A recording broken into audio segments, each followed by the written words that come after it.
Hello, you're watching Huwa Wareham here at WCTV with me, your host, Queen Banda. Today in the studio with me is Edward Persavage.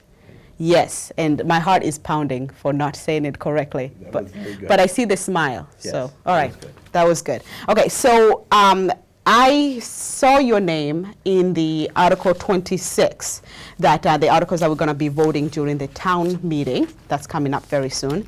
And you are talking about temporary repairs for private ways. Yes. Yes, so you live in a private road. Yes, I do. And you're asking that the materials that you will pay for the labor and the town pays for the materials? No, the other way around. The other way around, that Yes. you pay for the materials and the town pays for the labor. Well, we already pay for the labor. You already, yes, okay. So the issue that you're presenting, that you already pay for the labor. Yes. And that money is from the taxes that you're paying through maintenance, right? The maintenance taxes. Through the property tax. The property taxes. Yes. So you're saying that there should not be any need for you to pay any extra.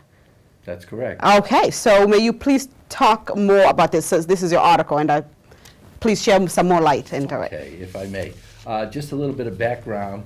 The town of Wareham has 193 miles of roads, of which there's 133 miles of accepted roads or public roads and 60 odd miles of unaccepted roads or private roads. Mm-hmm. And I use those two terms interchangeably. It's either a public or accepted road, or it's an unaccepted road or a private road. Yes. The changes to the current bylaw that we have in effect, as you can see in Article 26, are fairly simple. Mm-hmm. And before we get into it, I just want to mention that there's a couple of things that lie as a basis for the establishment of these changes.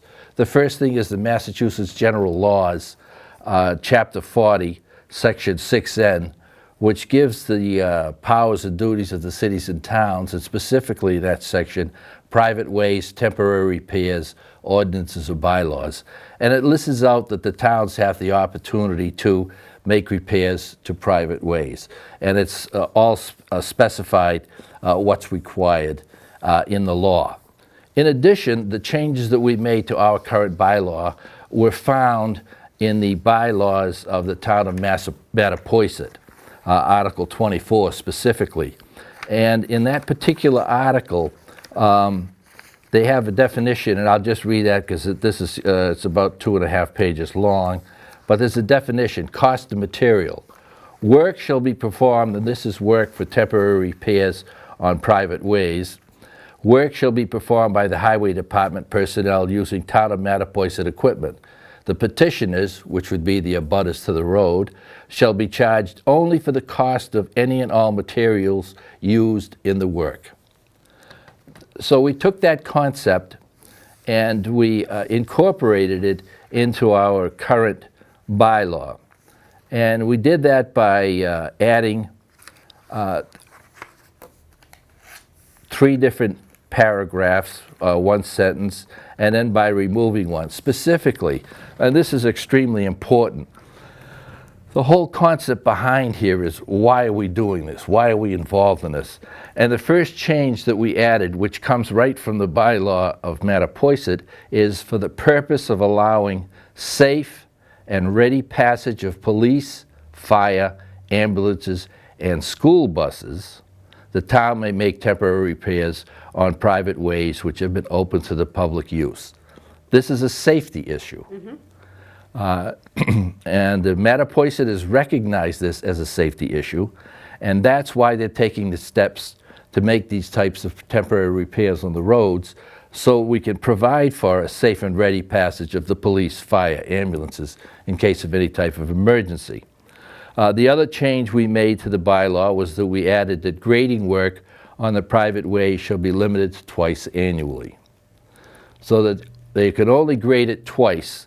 Once it's requested by the abutters, 50% of the abutters, which doesn't change, then the town will come in and we'll pay for any of the supplies used.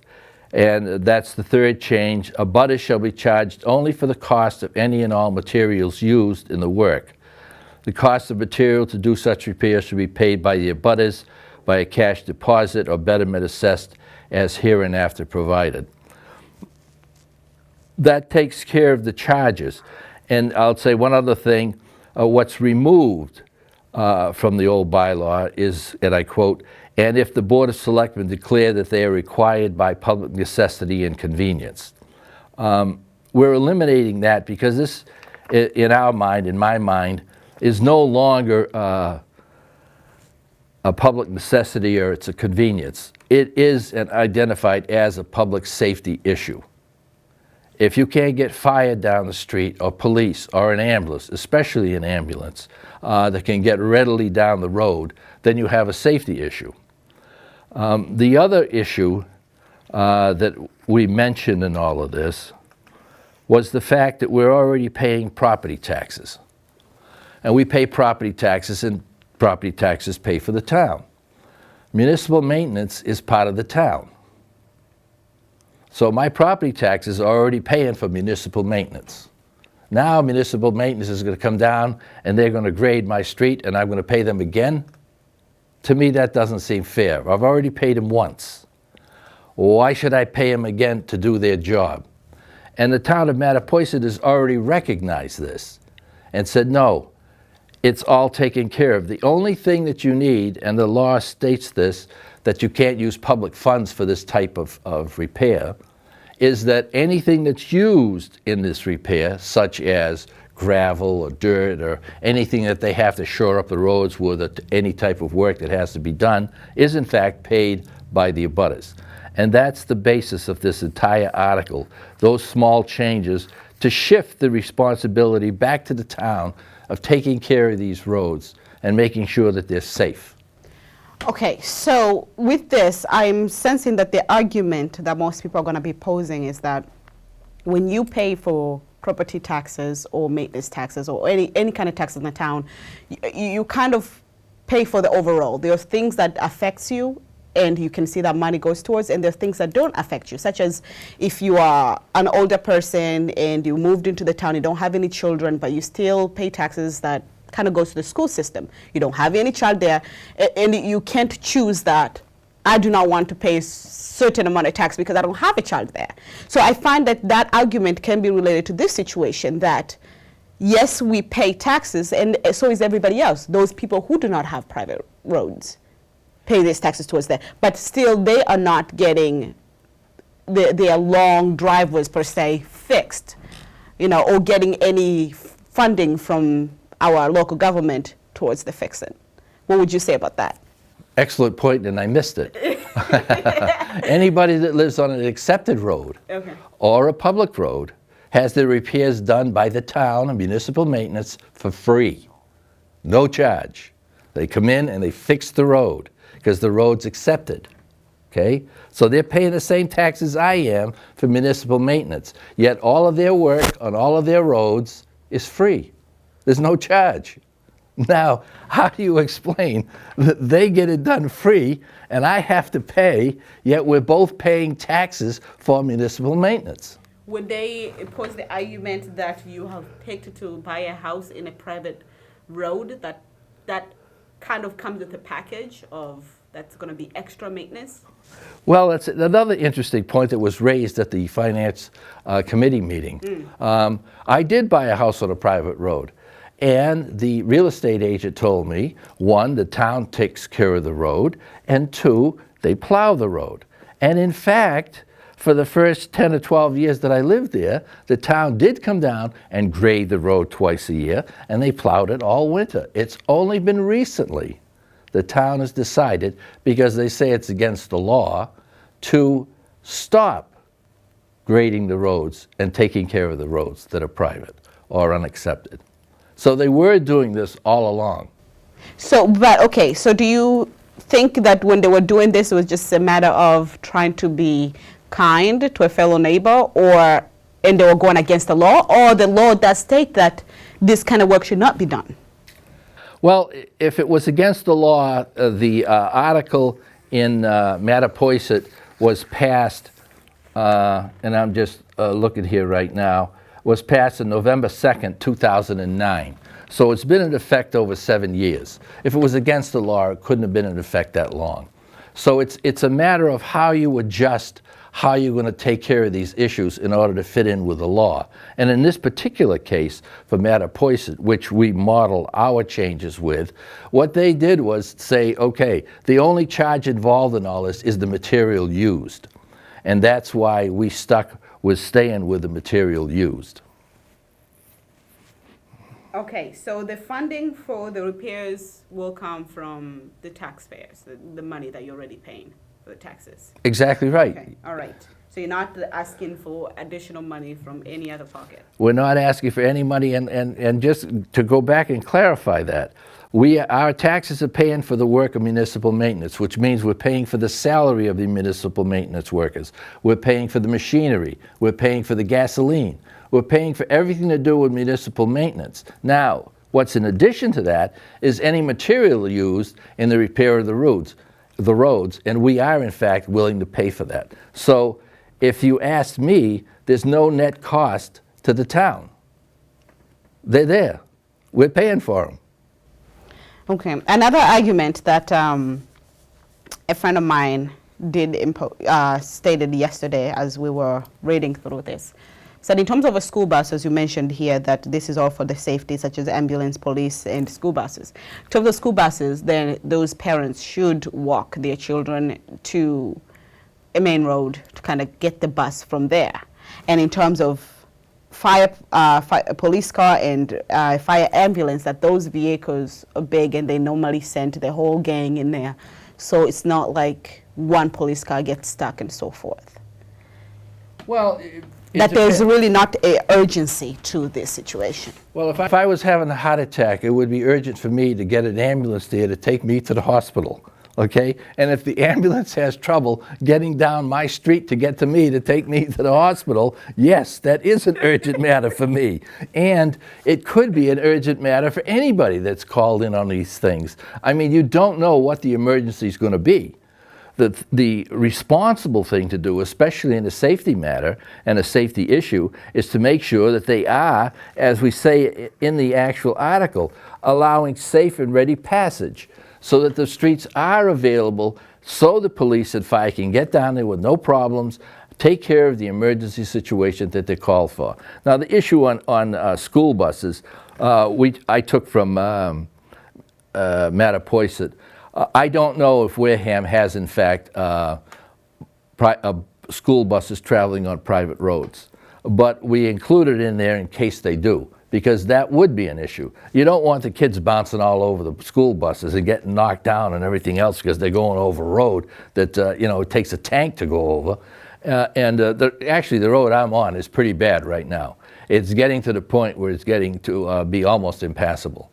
You have to slow down so slow that you're just about crawling to get over all of the potholes. You said a good point. You said that how terrible your road is. Now, is there a kind of a qualification of how bad your road should be that in order to receive this funding, or whenever you feel like there is a bump that you don't want it to be there, the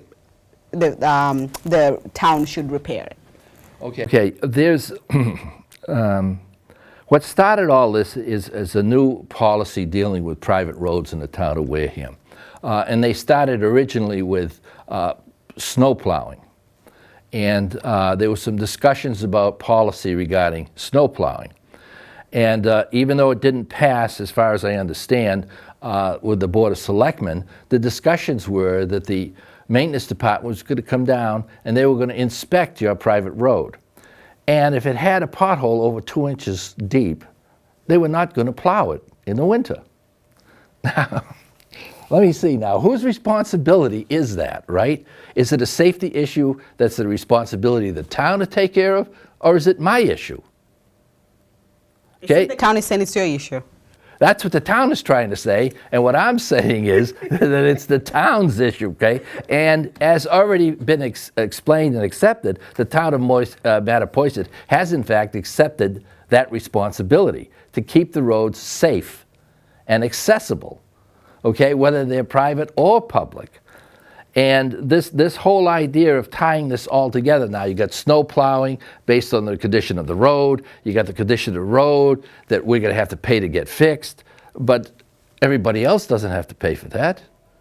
Only the people on private roads have to pay for that. People say that, yes, we kind of refer to Mattapoison's bylaws a little bit to kind of add to our own bylaws. Would the argument to be that because it is Mattapoisett, it's a different kind of town from us, that there's so much we can copy from them? Signs say, do not enter, it's private. Yes, that's correct. Okay, so even the public cannot use or admire the road and so forth. So I'm thinking, would the issue be that to take out those signs, and if we are going to help you repair these roads, then we have to enjoy these roads as well, even if it's just for a little walk? Well, as we have in our old bylaw and currently in our new one, and I'll read you the sentence again. Yeah. For the purpose of allowing safe and ready passage of police, fire, ambulance, and school buses, the town may make temporary repairs on private ways which have been open to public use. Okay. If they're not open to public use, none of this applies. All right. So the roads have to be open to public use in order for this to kick in. Okay.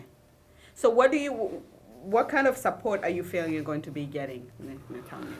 Well, we'll go a little bit further with this and some of the messages we're trying to get to go. I don't know if you had the opportunity to watch the selectmen's meeting last night. No, I did not have the opportunity. Okay. At the selectmen's meeting, it was announced that the Finance Committee voted unanimously for further study on this article. Okay. So that's good news. No. It's not good news. Well, they're just trying to make sure everything is correct. Does it look that complicated? If you look at, I've only added 3 phrases here. This isn't rocket science here. No, it's only 3 phrases, and it's all that's doing is changing how the payment is made. Okay. It's a very simple concept. The selectmen turned around last night and also voted for further study on this particular article. And basically that's shelving it and putting it away. Now it may or may not come back. It may get a committee that is going to investigate it. What they're going to investigate, I don't know, because it's not that much there for a change. But I was very disheartened to see that both of these bodies, in fact, voted for further study. At town meeting, usually when something is put up for further study, it's buried, it's shelved, and it doesn't come back, and it's gone. Now, hopefully, a couple of things I want to get across to anybody that's watching this. First, do you live on a private way or an unaccepted way? One way to find out is to call the town clerk's office. They have a complete list of all of the accepted roads and all of the unaccepted roads. Don't think that you know. You may or may not be on an unaccepted road. Even if it's paved, it still might not be unaccepted. So you should find out. The second thing, if you think it's unfair that you're paying twice for municipal maintenance, if you're concerned about the safety issue involved in this, please, October 24th, 7 o'clock, town meeting is in the high school auditorium. Come. Vote. Protect yourself about what's going on here and what we're trying to do. There's not 2 groups of people here, one that lives on public roads and get everything done free, and the rest of us that live on private roads or unaccepted roads and have to pay for everything. We're all paying the same taxes. We should get the same benefits. So come and vote if you want this to pass, because the 2 bodies have already voted for further study. So they will try to change this at town meeting. When I make the presentation, they're going to try to amend it from being acceptable to further study. We would have to defeat that, bring back the original article, and then pass that article here. Okay. Well, with your passion, I don't think anything is going to be passing you at all. Well, thank you. I do get involved a little bit. I've been involved before, and actually, I'm just trying to make the town better and provide some services to everybody in town. You're going to be there? I'm going to be there. You're going to be there? Yes, I am. Okay. sitting in the front row? Well, I don't know about the front row, but I'll be there because I have to make the presentation. Okay. I started the petition, so I have to get up and actually introduce it. Did you gather fellow people who are living private roads to kind of set a little group to make sure that those people are going to be present, or all these have been on yourself? No, well, actually, I went around, but the situation was that there was more than enough residents right in my neighborhood that signed. I only needed 10 signatures. I think we got 25 or 30 to submit the article. So there was plenty of people there. One of the great opportunities of being here at WCTV is to get the word out to the others, because there's really no way to communicate with them because I don't know where they are. I don't know where they're located. I don't know who the contact person is to try to reach out. By the way, if anybody is interested, it's Eddie Pasevich. I live at 42 McKinley Street in Wareham, and the phone number is 508-291-1787. Okay. You're going to be getting a lot of calls. I hope. If you have any questions, call me. I don't mind. I'm retired, and I'm usually working around the house in the yard. Okay. Well, thank you once again for joining us in the studio. Thank you for the opportunity. Well, thank you so much for watching Who What Where Him here at WCTV. Again, with me, your host, Queen Banda. Until then, have a wonderful day.